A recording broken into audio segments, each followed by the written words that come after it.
जय हिंद साथियों, स्वागत है आप सभी का वीकली करंट अफेयर्स के सेशन में। आज का सबसे पहला प्रश्न देखते हैं। बहुत ही ज्यादा महत्वपूर्ण प्रश्न है। हाल ही में दलीप ट्रॉफी 2022 का खिताब किसने जीता है?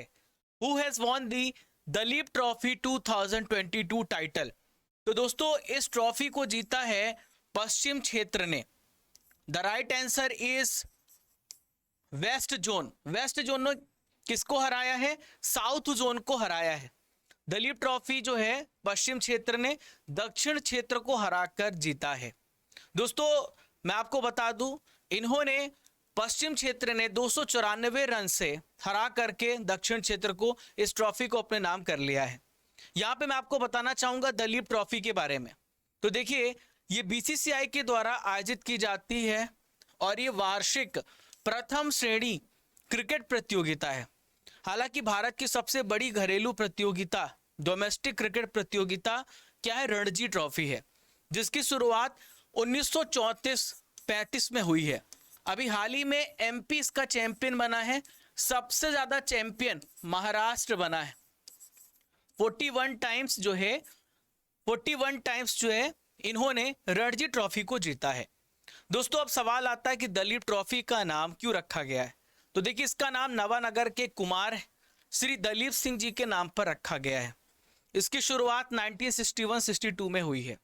क्वेश्चन नंबर 2 आप सभी के सामने। हाल ही में राष्ट्रपति के प्रेस सचिव कौन है जिनका कार्यकाल 2 साल के लिए बढ़ाया गया है? तो राष्ट्रपति के प्रेस सचिव कौन है? इनका नाम है अजय कुमार सिंह। क्या नाम है? अजय कुमार सिंह। ये 2 साल के लिए इनका कार्यकाल बढ़ा दिया गया है। कौन है अजय कुमार सिंह? तो यह एक वरिष्ठ पत्रकार है और लेखक हैं। 2 साल तक और ये राष्ट्रपति के प्रेस सचिव के पद पर बने रहेंगे।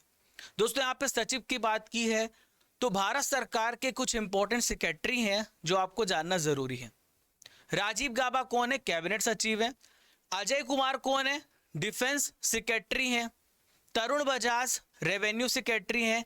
सहकारिता मंत्रालय के संयुक्त सचिव हैं अभय कुमार। दोस्तों, आप पढ़ रहे हैं वीकली करंट अफेयर्स। 26 सितंबर से लेकर 2 अक्टूबर के इंपॉर्टेंट वीकली करंट अफेयर्स को मैं कवर करा रहा हूं। 100% यहां से प्रश्न आने वाला है। दोस्तों, जो बहुत ही शॉर्ट टर्म में बहुत सारी चीजें पढ़ना चाहते हैं वो वीकली करंट अफेयर्स को जरूर अटेंड करें, और जो डेली करंट अफेयर्स पढ़ते हैं उनका संडे को रिवीजन हो जाएगा। संडे हम वीकली करंट अफेयर्स रखते हैं। तो इसका 2 ऑब्जेक्टिव है। पहला आपका टेस्ट लेना, दूसरा आपका रिवीजन कराना। तो चलिए, बहुत ध्यान से सुनिए और प्रत्येक पॉइंट को नोट भी करते जाइएगा। अगर आप में कुछ करने की इच्छा हो तो इस दुनिया में असंभव कुछ भी नहीं है। बिल्कुल बात सच है। थोड़ा समय लगता है, परिवर्तन होने में थोड़ा समय लगता है, तभी तो मजा है। अगर कोई भी चीज आसानी से मिल जाए तो उसकी वैल्यू क्या होगी? मेहनत करिए और अपने परिश्रम को लगातार बढ़ाइए। चलिए दोस्तों, क्वेश्चन नंबर 3 देखते हैं। Very very important, most important question. हाल ही में दादा साहेब फाल्के अवार्ड 2022 से किसे सम्मानित किया गया है? तो दादा साहेब फाल्के अवार्ड हाल ही में घोषित हुए 2022 में, और आशा पारेख, इसका सही उत्तर है आशा पारेख जी को 2020 के लिए दादा साहेब फाल्के पुरस्कार से सम्मानित किया गया है। 2019 में रजनीकांत जी को दादा साहेब फाल्के पुरस्कार मिल चुका है। 2018 में अमिताभ बच्चन जी को यह पुरस्कार मिल चुका है। दोस्तों, आशा पारेख को यह सम्मान 68 नेशनल फिल्म अवार्ड 2020 में दिया जाएगा। दोस्तों, दादा साहेब फाल्के अवार्ड की बात कर रहे हैं तो मैं आपको बता दूं, भारतीय सिनेमा के जनक कहे जाते हैं दादा साहेब फाल्के। उन्हीं की याद पर यह पुरस्कार दिया जाता है। भारतीय सिनेमा में जो एक अलग कंट्रीब्यूशन देता है उन व्यक्तियों को दादा साहेब फाल्के अवार्ड से सम्मानित किया जाता है। अब सवाल उठता है कि इस अवार्ड की शुरुआत कब हुई है? 1969 में इसकी शुरुआत की गई है। दोस्तों, सबसे पहले देविका रानी जी को यह पुरस्कार मिला था और इस अवार्ड में 10 लाख रुपए की राशि और एक स्वर्ण कमल प्रदान किया जाता है। आशा करता हूं कि आपको डेली ये सारी चीजें बहुत अच्छी लग रही होंगी। चलिए क्वेश्चन नंबर 4 को देखते हैं। हाल ही में भारत के नए चीफ ऑफ डिफेंस स्टाफ कौन बने हैं भैया? बहुत ही महत्वपूर्ण प्रश्न है। तो दोस्तों हाल ही में दूसरे सीडीएस बने हैं अनिल चौहान जी। पहले सीडीएस थे जनरल बिपिन रावत जी। मनोज पांडे कौन है? थल सेना अध्यक्ष हैं, 29वें थल सेना अध्यक्ष हैं। इसके पहले मनोज मुकुंद नरवणे थे। बीएस राजू जो हैं थल सेना के vice chief of army staff B S Raju हैं। तो जनरल बिपिन रावत जी के बाद ये दूसरा पद चौहान जी को मिला है। दोस्तों बिपिन रावत जी का निधन हो गया था तमिलनाडु में हेलीकॉप्टर क्रैश में, उसके बाद से यह पद खाली था। दोस्तों सीडीएस क्या होता है? ये तीनों सेनाओं से जुड़े मामलों पर सैन्य सलाहकार के रूप में कार्य करता है। सीडीएस जो है रक्षा मंत्रालय द्वारा बनाए गए नए विभाग डिपार्टमेंट ऑफ मिलिट्री अफेयर्स का भी प्रमुख होता है। रक्षा मंत्री कौन है? राजनाथ सिंह है।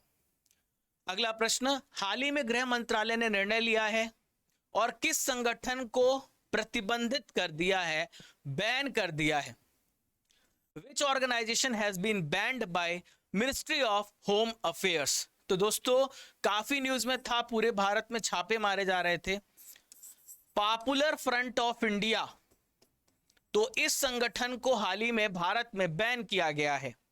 केंद्र सरकार ने बैन किया है 5 साल के लिए, क्योंकि आतंकवाद से संबंधित सबूत मिले थे। आतंकवादियों को फंडिंग दी जाती थी इस संगठन के माध्यम से। अगला प्रश्न है, हाल ही में वीपो ग्लोबल इनोवेशन इंडेक्स में भारत की रैंक क्या है? भाई ऐसा प्रश्न लेके आया हूं इस वीक में कि आपको बहुत मजा आने वाला है, बहुत इंपॉर्टेंट प्रश्न है। तो भारत 40 प्लेस पर पहुंच गया है। इसके पहले भारत 46 प्लेस पर था 2021 में, और अभी भारत 40 प्लेस पर पहुंच गया है। जो देश इनोवेशन यानी आविष्कार के क्षेत्र में अच्छा कार्य करते हैं उनको स्थान मिलता है। दोस्तों किसके द्वारा जारी किया जाता है? वर्ल्ड इंटेलेक्चुअल प्रॉपर्टी ऑर्गेनाइजेशन के द्वारा इसे जारी किया जाता है। 2015 में भारत का स्थान 81 था।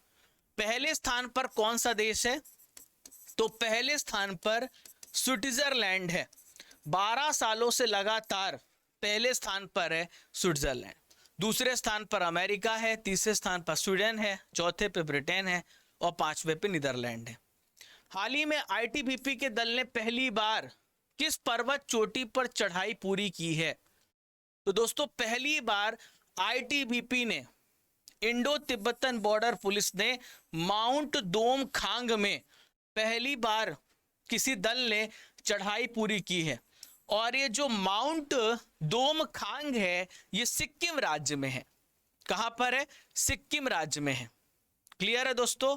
भारत तिब्बत सीमा पुलिस जो है किसकी रक्षा करती है? भारत और चीन की सीमा के बीच में लगाई गई है। चाइना से कोई अटैक होगा तो उसके लिए खड़ी है। 24 अक्टूबर 1962 को भारत चीन युद्ध के दौरान इसकी स्थापना हुई थी। हाल ही में हरमन केस्टन पुरस्कार 2022 से किस भारतीय को सम्मानित किया गया है? हरमन केस्टन पुरस्कार को हाल ही में मीना कंडासामी ने जीता है। मीना कंडासामी ने इस पुरस्कार को अपने नाम किया है। कौन है मीना कंडासामी? ये भारतीय एक्टिविस्ट हैं, लेखिका हैं और कवि हैं। दोस्तों यह पुरस्कार जर्मनी के द्वारा डार्मस्टाट में पेन सेंटर के द्वारा दिया जाता है। उन व्यक्तियों को दिया जाता है जो लेखक सताए जाते हैं, जो लेखक शोषित होते हैं, पीड़ित होते हैं, उनके अधिकारों के लिए जो व्यक्ति खड़ा होता है उन व्यक्तियों को यह पुरस्कार दिया जाता है। 1985 में इसकी शुरुआत की गई है। हाल ही में सर्वोच्च न्यायालय ने ताजमहल के कितने मीटर के दायरे में कोई भी कमर्शियल एक्टिविटीज करने पर रोक लगा दी है? तो सुप्रीम कोर्ट ने कहा है कि 500 मीटर के दायरे में आप कोई भी कमर्शियल एक्टिविटी नहीं कर सकते। और दोस्तों सच बात है, यदि आप ताजमहल को बचाना चाहते हैं तो कमर्शियल एक्टिविटीज से इसका नुकसान हो रहा है। दोस्तों ये खंडित हो रही है, बेकार हो रही है। ऐसा फैसला लिया सुप्रीम कोर्ट ने और कहा है आगरा विकास प्राधिकरण को। दोस्तों अगला प्रश्न, ये भी आज आपको बहुत ज्यादा मजा आने वाला है, क्योंकि ऐसे ऐसे प्रश्न हैं जो एग्जाम में गिरेंगे ही गिरेंगे। भारत के हाल ही में नए अटॉर्नी जनरल कौन बने हैं? तो भारत के हाल ही में नए अटॉर्नी जनरल बने हैं आर वेंकट रमणी। हालांकि मुकुल रोहतगी बनने वाले थे दोस्तों, लेकिन उन्होंने कहा कि अब मेरे से नहीं हो पाएगा, मैं इस पद को नहीं संभाल पाऊंगा। तो दोस्तों सीनियर एडवोकेट आर वेंकट रमणी 3 साल के लिए भारत के अटॉर्नी जनरल बने हैं। दोस्तों अटॉर्नी जनरल का जो पद है आर्टिकल 76 में दिया गया है। ये भारत का फर्स्ट लीगल ऑफिसर कहा जाता है। ये किसकी पैरवी करता है? ये केंद्र सरकार की तरफ से पैरवी करता है, केंद्र सरकार के लिए दलील पेश करता है। भारत के किसी भी कोर्ट में पेश हो सकता है, संसद के दोनों सदनों में पेश हो सकता है, लेकिन वोट कास्ट नहीं कर सकता। हाल ही में 8वां वर्ल्ड ग्रीन इकोनॉमी समिट कहां पर हुआ? तो 8वां world green economy summit Dubai में हुआ। कहां पर हुआ? दुबई में। हमारे भारत के पर्यावरण मंत्री भूपेंद्र यादव जी भी इस पे पार्टिसिपेट करने गए। दोस्तों ग्रीन इकोनॉमी को समर्थन देना इसका उद्देश्य है। क्या है ग्रीन इकोनॉमी? ऐसी इकोनॉमी जो पर्यावरण को नुकसान नहीं पहुंचाती, जो प्रदूषण नहीं फैलाती, जो हमारे एनवायरनमेंट को प्रोटेक्ट करती है। हमने लक्ष्य रखा है कि हम 2070 तक कार्बन न्यूट्रल हो जाएंगे, यानी कार्बन के उत्सर्जन को जीरो कर देंगे। हाल ही में ऑपरेशन गरुड़ किसके द्वारा शुरू किया गया है? तो ऑपरेशन गरुड़ को सेंट्रल ब्यूरो ऑफ इन्वेस्टिगेशन ने शुरू किया है। अब आप सोच रहे होंगे सर ये तो बताइए कि गरुड़ है क्या? तो मैं आपको समझाता हूं कि ऑपरेशन गरुड़ है क्या। दोस्तों भारत में मादक पदार्थों का धंधा होता है, यानी जो ड्रग सप्लाई है ना, नशीले पदार्थों का धंधा होता है। तो हमारा लक्ष्य है, सीबीआई का लक्ष्य है उसको खत्म करना, उसके ऊपर कार्यवाही करना। सीबीआई की स्थापना 1963 में हुई है और भारत की ये नोडल पुलिस एजेंसी भी है। हाल ही में एक समुद्री तूफान आया है नोरू, इसके पहले नान मडोल भी आया था जापान में। तो 195 किलोमीटर घंटे की रफ्तार से किस देश की ओर ये बढ़ रहा है? तो दोस्तों नोरू आया है फिलीपींस में। नोरू कहां पर आया है? फिलीपींस में आया है। दोस्तों नोरू जो है सुपर टाइफून नोरू जो है 240 किलोमीटर प्रति घंटे की तेज रफ्तार से यहाँ पे हवा चल सकती है, चल भी रही है। तो नोरू एंटर कर चुका है फिलीपींस में। हाल ही में मैंने आपको बताया था एक तूफान आया था जापान में, नान मडोल। हाल ही में सुंगड़ा नाम का एक समुद्री तूफान जापान और साउथ कोरिया में आया था जुलाई महीने में। बथुकम्मा त्योहार किस राज्य में मनाया गया? क्वेश्चन नंबर 14 आप सभी के सामने। तो बथुकम्मा फेस्टिवल तेलंगाना राज्य में मनाया गया। क्या है बथुकम्मा फेस्टिवल? समझाता हूं, पहले आप यहां पर देखिए। तो बथुकम्मा फेस्टिवल एक प्रकार का फूलों के बड़े ढेर बना करके नेचर का सम्मान किया जाता है। यहां पर फूलों का ढेर बनाया गया है और प्रकृति का, नेचर का सम्मान किया जाता है, और ये तेलंगाना का स्टेट फेस्टिवल है। बथुकम्मा का मतलब होता है जीवन की देवी, ठीक है। तेलंगाना के कुछ और भी राजकीय चिन्ह को देख लेते हैं। स्टेट बर्ड है पाल पिट्टा, भारतीय रोलर या फिर ब्लू जे कहते हैं। राजकीय पशु है जिनका, जिसे हम हिरण कहते हैं। हाल ही में किस देश ने अमेरिका के पूर्व सुरक्षा कॉन्ट्रैक्टर एडवर्ड स्नोडेन को नागरिकता प्रदान की है? तो दोस्तों अमेरिका के पूर्व सुरक्षा कॉन्ट्रैक्टर है एडवर्ड स्नोडेन, और रशिया ने बोला है आप आइए हमारे पास, है ना, आप आइए हमारे पास, हम आपको सुरक्षा देंगे, सारे दस्तावेज लीक कर दीजिए। अब ये इंटरनल बात है। तो दोस्तों एडवर्ड स्नोडेन जो है अमेरिका की राष्ट्रीय सुरक्षा एजेंसी में काम कर रहे थे और अमेरिकी सरकार के निगरानी कार्यक्रम से संबंधित दस्तावेज लीक हुए थे। उसके बाद 2013 में वो रूस में रहने लगे। तो पुतिन तो यही चाहते हैं, पुतिन भैया यही चाहते हैं अमेरिका को कमजोर करूं, मैं super power of the world बनूं। अमेरिका सबसे बड़ा दुश्मन है रशिया का। आंध्र प्रदेश के सीएम है वाईएस जगन मोहन रेड्डी। इन्होंने हाल ही में कौन सा अभियान शुरू किया है? तो जगन मोहन रेड्डी जी विजिट आंध्र प्रदेश। क्या है सही उत्तर मेरे दोस्तों? आंध्र प्रदेश इन्होंने अभियान शुरू किया है। देखिए इसका मकसद है कि जो टूरिस्ट है, टूरिज्म को बढ़ावा देने के लिए यह शुरुआत किया गया है। 27 सितंबर को मनाया जाता है वर्ल्ड टूरिज्म डे। चलिए, भारतीय डेटा सुरक्षा परिषद के हाल ही में नए सीईओ के रूप में किसे नियुक्त किया गया है? तो भारतीय डेटा सुरक्षा परिषद के नए सीईओ विनायक गोडसे बनाए गए हैं। 1 अक्टूबर से 2022 से ये पद को संभालेंगे। दोस्तों डेटा आप सभी को पता है कि भारत ही नहीं विश्व में अगर किसी देश का डेटा लीक हो जाता है, इसका ये मतलब है वो देश बर्बाद हो जाएगा। तो डेटा की सुरक्षा करनी जरूरी है और इसी के लिए 2008 में इसकी स्थापना हुई। वर्तमान अध्यक्ष है राजेंद्र एस पवार, मुख्यालय नोएडा यूपी में है। हाल ही में नई दिल्ली के कर्तव्य पथ पर पोषण उत्सव का उद्घाटन किसने किया है? तो कर्तव्य पथ पर पोषण उत्सव का उद्घाटन स्मृति ईरानी जी ने किया है। कौन है स्मृति ईरानी जी? ये महिला एवं बाल विकास मंत्री हैं स्मृति ईरानी जी। दोस्तों 30 सितंबर से 2 अक्टूबर तक चलेगा। इसका मकसद है जो हमारी महिलाएं हैं, भारत की पूरी महिलाएं हैं, जो छोटे बच्चे हैं, उनको बताया जाए कि न्यूट्रिशन का क्या रोल है आपकी लाइफ में। अगर आप प्रॉपर न्यूट्रिशन नहीं लेंगे तो आपका सर्वांगीण विकास नहीं हो सकता। अगला प्रश्न है, हाल ही में संयुक्त राष्ट्र महासभा के 77वें अधिवेशन को भारत की तरफ से किसने संबोधित किया है?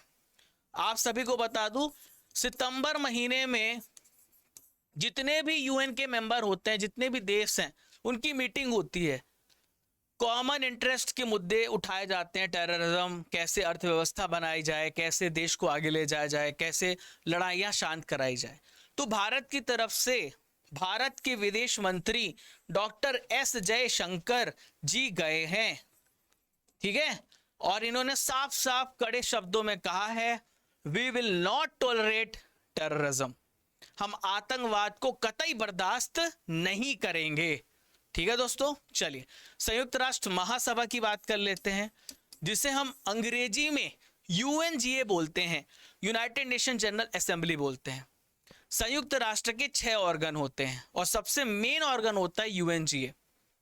यहां पर अंग्रेजी, चीनी, रूसी, फ्रांसीसी, स्पेनी और अरबी 6 भाषाओं को आधिकारिक भाषाओं की मान्यता मिली है। और कसाबा कोरोसी इसके प्रेजेंट में अध्यक्ष हैं, जो हंगरी देश के हैं। हाल ही में आईएनएस सुनैना सीएमएफ अभ्यास में भाग लेने के लिए किस देश पहुंचा है? तो आईएमएफ सुनैना सीएमएफ अभ्यास में भारत की तरफ से सेशल्स पहुंचा है। भारत की तरफ से कहां पहुंचा? सेशल्स पहुंचा है। ठीक है दोस्तों, एक वार्षिक प्रशिक्षण अभ्यास है, operation southern readiness of combined maritime forces, CMF का फुल फॉर्म है। भाग लेने के लिए पोर्ट विक्टोरिया सेशल्स में प्रवेश किया है। हाल ही में किस हवाई अड्डे को एयरपोर्ट सर्विस क्वालिटी से सम्मानित किया है, यानी एएसक्यू अवार्ड मिला है? Which airport has been awarded the airport service quality award? तो दोस्तों एयरपोर्ट सर्विस क्वालिटी अवार्ड मिला है कोचिन इंटरनेशनल एयरपोर्ट को।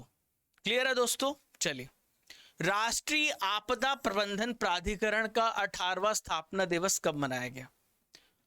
तो राष्ट्रीय आपदा प्रबंधन प्राधिकरण का 18वां स्थापना दिवस 28 सितंबर को मनाया गया। दोस्तों भारत में जितनी प्रकार की कैजुअलिटीज होती हैं, अर्थक्वेक आता है, लैंडस्लाइड आती है, किसी भी प्रकार की बाढ़ आता है, कुछ भी ऐसा होता है, तो हमारी जो एनडीआरएफ है, हमारी जो एनडीएमए है, इसके लिए तैयारी पहले से करके रखती है। इसका काम होता है भारत में किसी भी प्रकार की कोई आपदा आए तो उसको मैनेज करना। गठन कब हुआ? 2005 में हुआ है। इसके अध्यक्ष होते हैं प्राइम मिनिस्टर और कैबिनेट मंत्री इसके उपाध्यक्ष होते हैं। करंट अफेयर्स का रिवीजन कर लेते हैं। 3D प्रिंटेड पोस्ट ऑफिस कहां बन रहा है? बेंगलुरु में।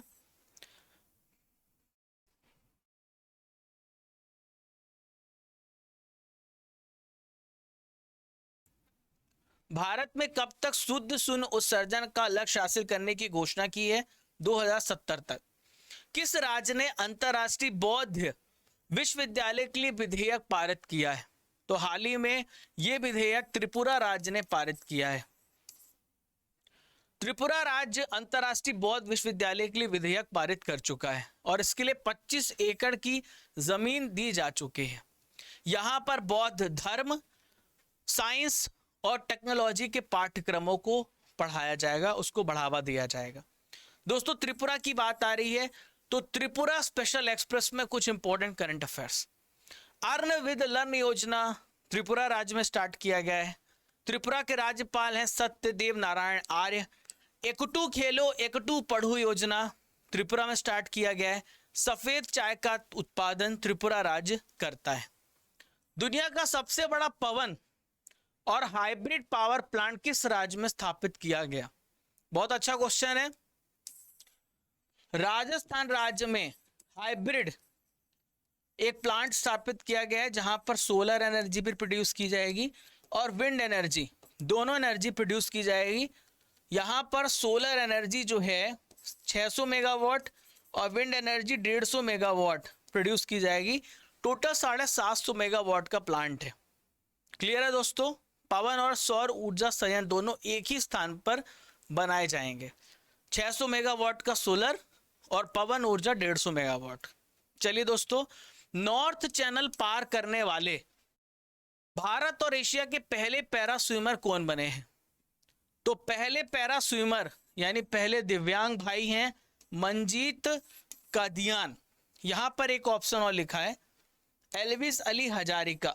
हाल ही में इन्होंने नॉर्थ चैनल को पार किया है और सबसे ज्यादा उम्र के ये क्या बन गए हैं? स्विमर बन गए हैं। लेकिन ये पैरा स्विमर नहीं है, एल्विस अली हजारिका। ठीक है दोस्तों, अगर आपसे पूछे कि मंजीत कादियान किस राज्य के हैं तो हरियाणा राज्य के हैं। जो नॉर्थ चैनल है ये किसके बीच में है?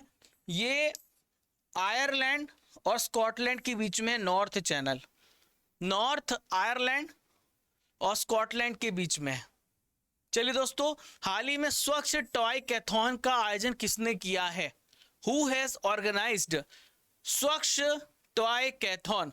तो आवास और शहरी कार्य मंत्रालय ने। Ministry of housing and urban affairs, आवास और शहरी कार्य मंत्रालय ने इसे हाल ही में आयोजित किया है। क्या मतलब है इसका? दोस्तों, एक ऐसी प्रतियोगिता है, कचरे से खिलौना बनाया जाएगा। दोस्तों, कचरे का इस्तेमाल करके let's put waste to play, कचरे का इस्तेमाल करके इसमें खिलौने बनाए जाएंगे इस प्रतियोगिता में।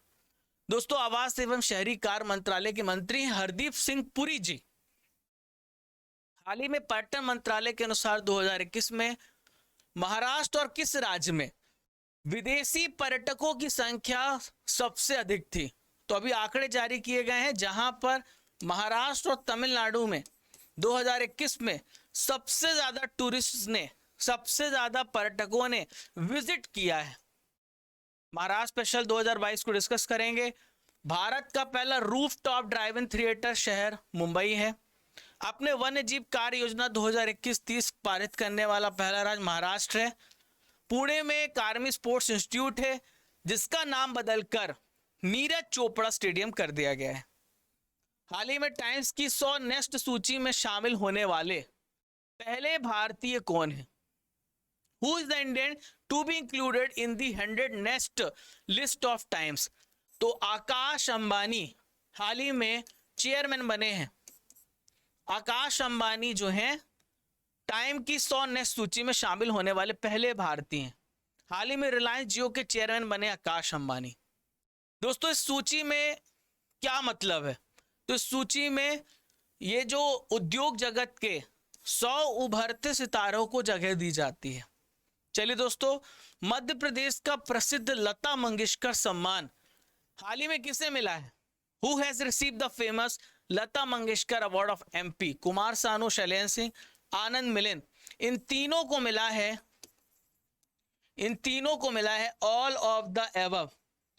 All of the above is the right answer.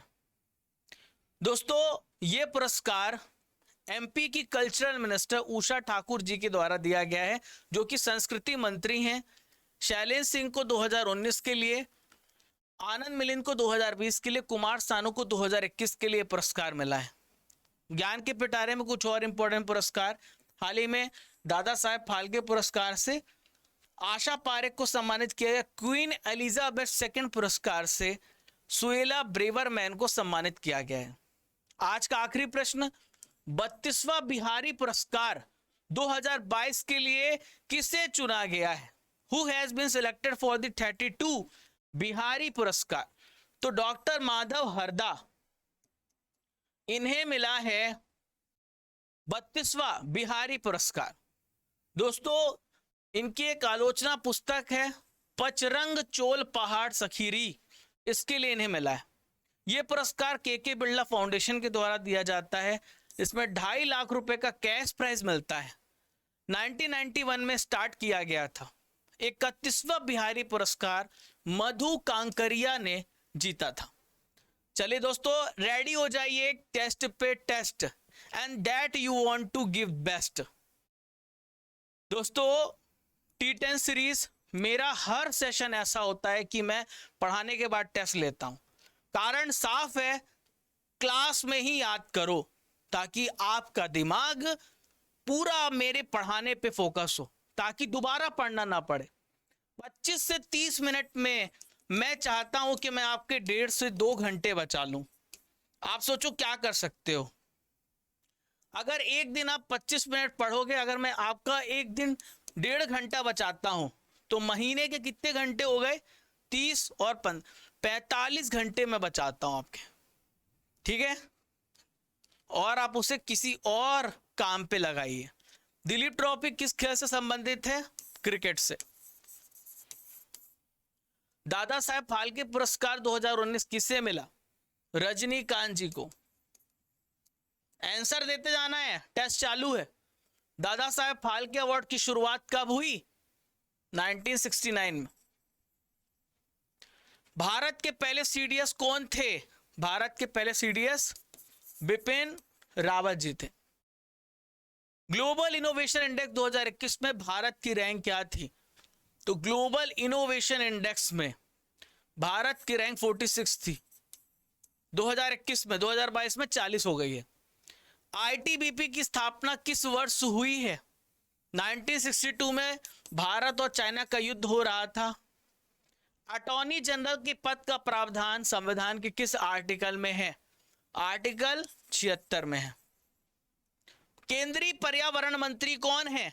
Present में आपके एनवायरमेंट मिनिस्टर हैं भूपेंद्र यादव जी। इसको शिखर सम्मेलन 2022 कहां हुआ? उज्बेकिस्तान में हुआ है। जल्दी जल्दी आंसर देना है। हर घर जल प्रमाणित पहला राज्य कौन सा है? तो हर घर जल प्रमाणित पहला राज्य गोवा है और पहला जिला बुरहानपुर है। आज का सवाल आपके पास, संयुक्त राष्ट्र महासभा का मुख्यालय कहां है? कमेंट बॉक्स पर उत्तर दीजिए आप। दोस्तों इसकी आपको पीडीएफ अगर डाउनलोड करनी है तो टेलीग्राम और हमारे रूट एप्लीकेशन में फ्री पीडीएफ मैं आपको देता हूं। डेली करंट अफेयर्स को भी पढ़ो, बहुत डीपली पढ़ाता हूं मैं सुबह 5 बजे। क्रेजी जीके ट्रिक 2 एप्लीकेशन हमारे, क्रेजी जीके ट्रिक एक रूट है, वहां पर आपको free test, free study material free मिल जाएगा। दोस्तों इसके अलावा अगर आप एसएससी का बैच ज्वाइन करने की सोच रहे हैं तो हमारी जो टीम है आपको एसएससी की तैयारी में मदद करेगी और इसके लिए आप कूपन यूज कर सकते हैं, डिस्काउंट मिल जाएगा राजा एसएससी का। दोस्तों यहां पर मैं साइंस बैच भी लेता हूं, आप साइंस बैच को भी पढ़ सकते हैं। तो आशा करता हूं दोस्तों आपको आज का सेशन जबरदस्त लगा होना चाहिए, क्योंकि मैं अपना पूरा 100% देने का प्रयास करता हूं। मैं जानता हूं आप कितने उम्मीद से पढ़ने आते हैं, आपकी कितनी बड़ी बड़ी ख्वाहिशें हैं, उन सबको हम मिल करके पूरा करेंगे। तो दोस्तों याद रखना, जब तक तोड़ेंगे नहीं तब तक छोड़ेंगे नहीं, मेहनत करेंगे और अपने माता पिता का नाम रोशन करने के लिए दिन रात एक कर देंगे। और दोस्तों विश्वास करो, सब कुछ मिलेगा, भरोसा रखो, टाइम मैनेजमेंट करो, टारगेट सेट करो, सब कुछ पाने वाले हो। सेशन कैसा लगा जरूर फीडबैक दीजिए। अगर अच्छा लगा है तो एक बच्चा केवल एक शेयर करे, केवल एक बच्चा एक शेयर करे, एक से ज्यादा शेयर ना करे, ठीक है। चलिए दोस्तों, मिलते हैं फिर कल सुबह 5 बजे इसी ऊर्जा इसी जोश के साथ।